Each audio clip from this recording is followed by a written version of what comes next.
অবিরাম বৃষ্টিতে কার্যত বিপর্যস্ত হয়ে পড়েছে অসম ত্রিপুরা যোগাযোগ ব্যবস্থা।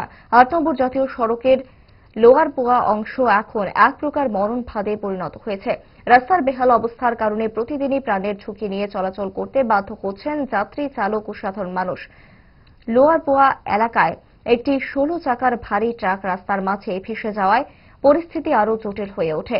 মুহূর্তের মধ্যে সড়কের দুই প্রান্তে দীর্ঘ যানজট সৃষ্টি হয় এবং প্রায় ২ শতাধিক যানবাহন ঘণ্টার পর ঘণ্টা আটকে পড়ে। যাত্রীদের চরম দুর্ভোগের মুখে পড়তে হয়। জানা গেছে, আসামের লোহারপোয়া হাতিখিরা বাইপাসে ভারতমালা প্রকল্পের কাজ চলায় মূল সড়ক বন্ধ রয়েছে। ফলে বিকল্প হিসেবে লোয়ারপোয়া বাজার এলাকার সরু দুর্বল রাস্তা দিয়ে ভারী যানবাহন চলাচল করছে। অতিরিক্ত চাপের কারণেই অল্প সময়ে সে রাস্তা বেহাল দশা তৈরি হয়েছে। খারাপ এই যে এখানে ট্রাকটা যে লটকিছে কোন সময়টা নিচে উপরে পড়ে, ওই তো অটোটাও আটকিছে, তার উপরে পড়তে পারে ট্রাকটা। এদিকে আমরা ডেইলি যাতায়াত কি কষ্ট করলাম আমরা জানি, তা জানা তো লইয়া যাওয়া, খালি যাইতে লাগে রেল লিগা যাইলাম। এটা কিছু ব্যবস্থার খুব দরকার আছে ইমিডিয়েট। বিভাগীয় কর্তৃপক্ষে এই ধরনের কোনো কিছু ইয়ে করছে এখন পর্যন্ত তো সেগুলো কিছু করতে দেখছি না।